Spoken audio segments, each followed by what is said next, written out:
กราบสบายดีและสวัสดีจ้าPPFC ทุกคนทางฝั่งไทยหรือฝั่งลาวหรือว่าต่างประเทศมื้อนี้มาพบกับสองน้องเอิญสาวลาวคือเก่ามื้อนี้สาวเอิญสิไปงานดองพี่น้องงานแรกของปีในหมู่บ้านนี่แหละแต่ว่าเพิ่นอยู่สวนเทิงบ้านเทิงกำลังย่างขึ้นไปผู้เดียวมื้อนี้มาสวนสลินและเพิ่นอยากหลานบ่มีไผอยู่นำหลานเพิ่นก็เลยได้ไปผู้เดียวถ้าพี่น้องกินดองน้ำสะเอิญเด้อดองหมูดองเสี่ยวนี่แหละเพิ่นมาบอกว่าไปผูกแขนเท่านี้เด้อมือ6 ค่ำเพิ่นว่าก็เลยหอดมือแล้วค่ะไปบัดนี้ถ้าไปพอกันอยู่งานบัดนี้กำลังย่างขึ้นไปกินดองเนาะมาอันย่างไปพร้อมเขาอันละเช้าบัด เขาอันสะแอสะตูนสะพ่อแล้วก็ตาสาวไปตรงกันหลายคนตะกี้ว่าสิได้ไปผู้เดียวเลยอย่างมากค่ะพอดีพอกัน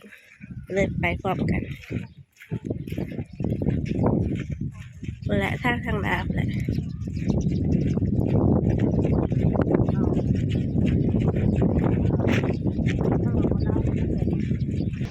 มาหอดแล้วทุกคนเตรียมขวานท้ายรถเนี่ยนั่งมา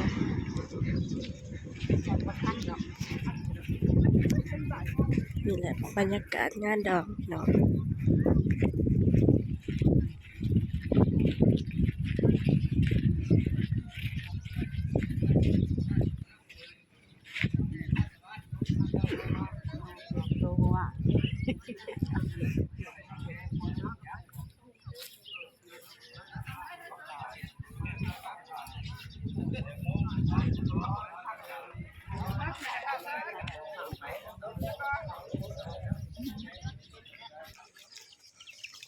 มากินดองแต่ว่าย่างตรงมาหอดบังหลังพักเนาะ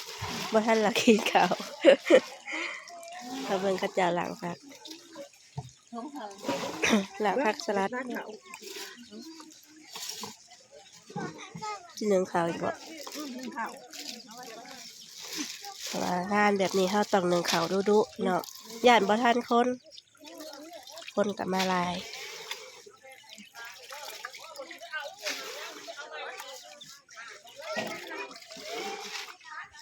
เคยบุกบ้านก็คือร้านแล้วเวทงามไปแต่เขาเนาะ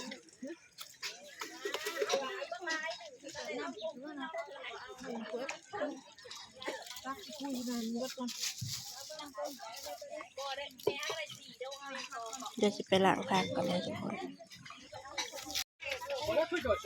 อันผักพลักที่ล้างนี่เขาเจ้าสิเอามายำพี่น้องมาเบิ่งสูตรยำ ผักพลัก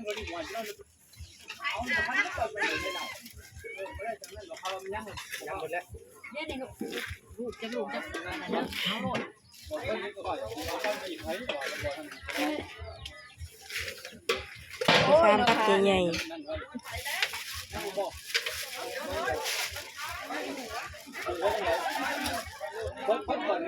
อันนี้สิเป็นน้ำยำบ่มันตักไว้มันเบิดเลยรอบได้เบิดเลยอีกรอบหนึ่งแป๊บนึง เบิดรอบนึงแล้วยำนะขายดีเนาะยำ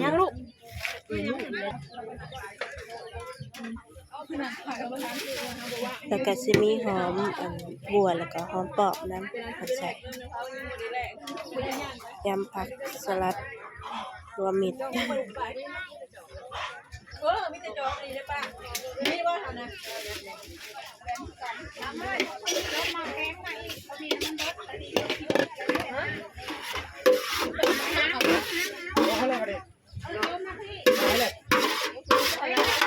แปลงกับปักลิ่นยกหม้อต้มนะแก้วแซ่บก็แซ่บสุดท้ายบ่แซ่บบ่แซ่บสุดท้ายใช่ฟังแล้วกูกินอันใกล้ดอกคนงามมันชงอันนี้แล้วคนงามเฮ็ดแล้วมันแซ่บอยู่ดอกไม่แต่งมึงแต่งโตงามก็อยากงามนะคะแต่ว่าอันนี้สิเป็นไข่ขาว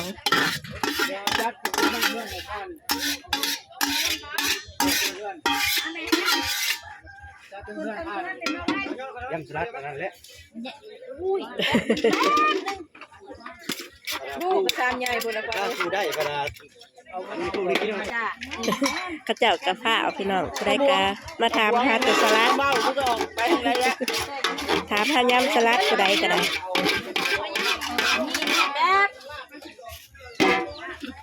พ่ออยากขี่กระชามเด็ก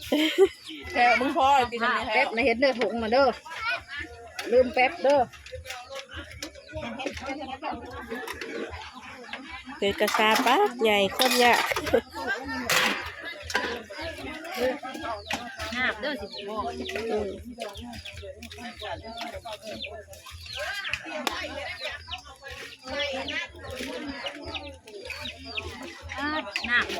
น้ำมันสิบ่พอแล้วก่อนเลยโอ้อย่ามันจางกระรอบใช่รอดมีบ่แซ่บน้ำมันเบิดเลยเด้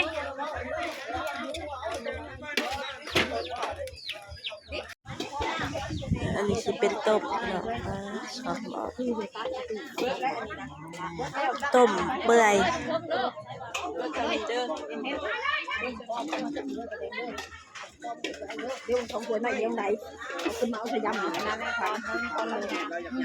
ถึงข้างนี้สิเป็นลาบซีด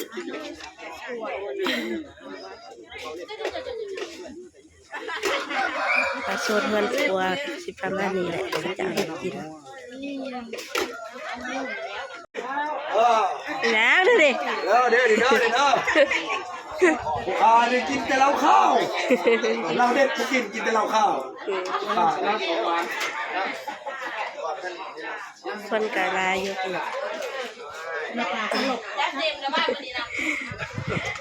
กินพอเป็นยาคนกินลาย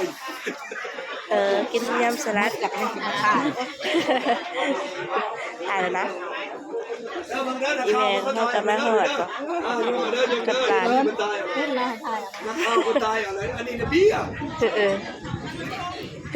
เบียร์กับเหล่าป่ะ คุณมีเด้อพี่น้องมีงานกินดอกเนาะงานกินวัวบ่เป็นงานกินดอกเนาะลืม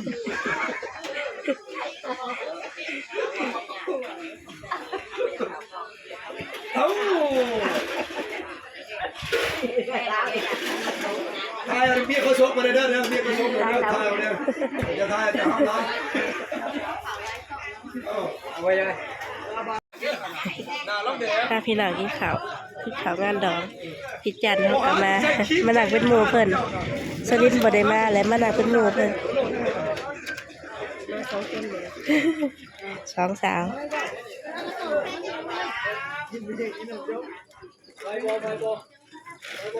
งานดองก็สิประมาณนี้นะพี่น้อง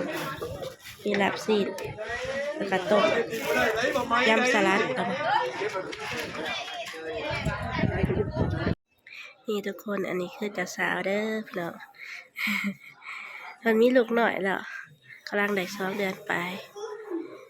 อันเป็นหมู่กันมานี่อันเฮาน่ะยังบ่ทันละมีไผเอาเขาละเอาละจนได้ลูกเฮาละยังโสดอยู่หมู่ละเอาผัวจนได้ลูกแต่เฮาน่ะยังบ่ทันละมีผู้ใดเอาผู้ใดเด้สิมาเอาเฮาเนาะบัดนี้เพิ่นยังนอนอยู่โอ้ยหัวเมื่ออยู่บ้านเนาะมื้อนี้นะมื้อแต่งงานพ่อกับแม่เจ้าได้ลูกเพิ่นชื่อจังใดปูเป้ปูเป้สักหน่อยพุ่นแหละก็สิได้ผูกแขนพี่น้องตอนนี้ก็กำลังเริ่มพิธีเขาพักวันพี่น้อง15,000 บาทเนาะแม่นเป็นชุดมีสูเขาเนี่ย15,000 บาทเนาะแล้วด้านข้างนี่จะ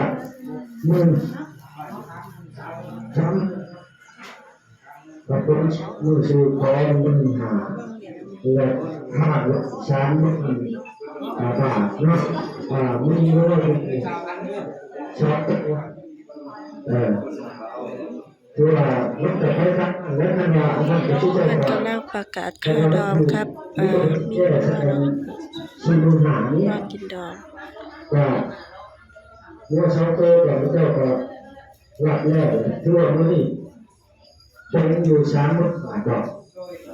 เอามาตรงตอนหน้าคนนั้นร้านคนเลยแหละตรงรถออก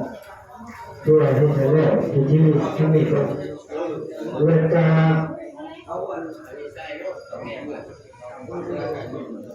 เพื่อเป็นเรื่องการเปิดที่ว่าเรื่องนี้มาถึงวันนี้เนาะเพื่อตัวเอาดอกเมื่อเวลาเช่นหากเอาทำมันถือการตัวนี้นะ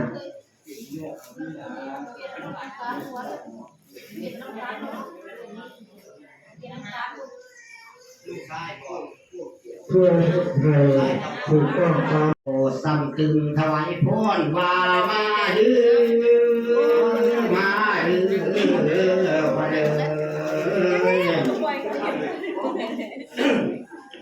ขอจะซื้อเราฟังผัวมาสุ่มเมีย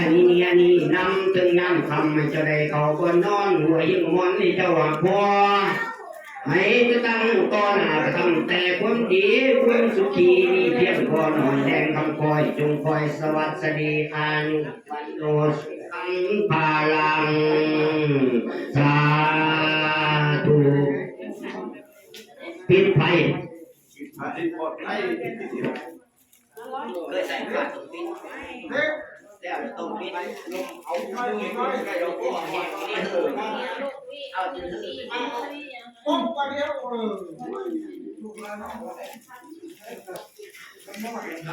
่มแล้วนะคะแล้วสูตรอันวันจนวันนี้เขาเป็นค่ะผู้แค้นนะผู้แค้นจะมาจากเช้า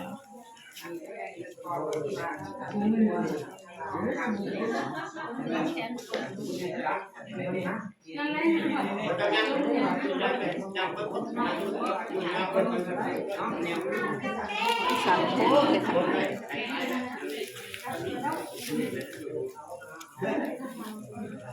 พระชิตาโกกำลังเ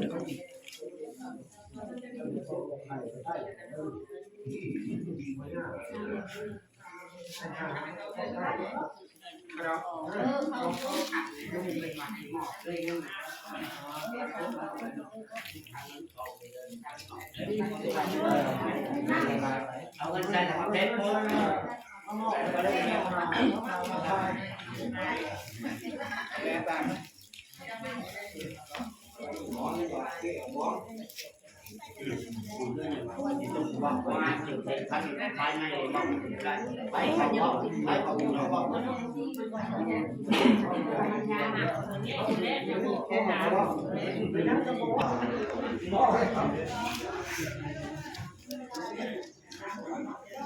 ผูกแขนพี่น้อง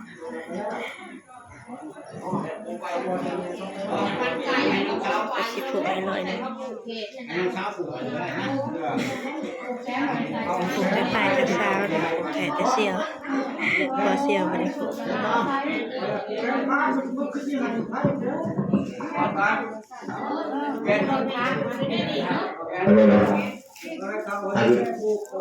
มาเด้อมาอยู่เพื่อนเสาแก่นเจ้าเด้อมาอยู่แทนแก้วสนอนเพียงมาอยู่เตียงเสาแก้วอย่าขาดแก้วไปใส่ให้เจ้ามาอยู่มันในเนื้อเจ้ามาเด้อก่อนเลยก่อนเจ็บเจ้าผู้เอกจงทุกคนผัดดับฟังเป็นเสาเจ้าขอให้เจ้าทรงนครตู้พ่อแม่ทั้งเจ้าสืบสามยันผ้าลีโลกมหาจักรขอให้สมพักเพ่งตัวแดนทางสถานนั้นว่าจักรวาลลับลือซาสิ่งเด็ดทุกประเทศผ่านแดนหอยสวยสีเจ้าเด้ออาจจะมีอยู่วันหนักสุขาภละมันยืนทั้งคู่เนาะแล้วผูกแขนอ่ะคนเหนื่อยไปทั้งสาม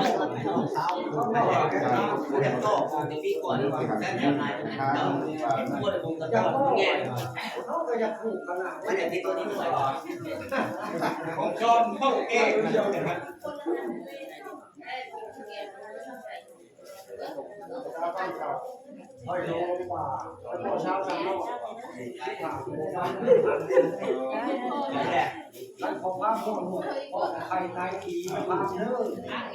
ท่านพ่อข้ามพ่อนี้แต่พ่อนี้คนเมาเหล้าท่านพ่อข้ามของเจ้า ตายไป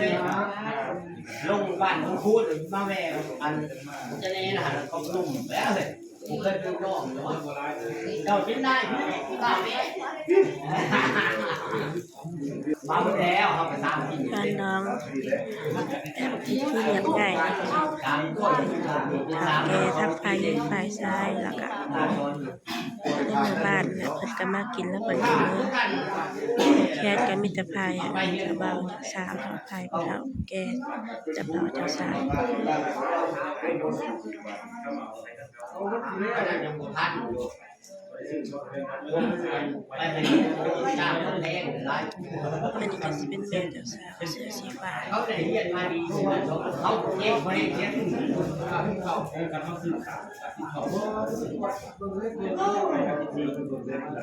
พวกน้องแพทย์นั่นเนาะพวกน้องแพทย์เพิ่งกันจะคุยเพิ่งกันเท่าแล้วหลายคน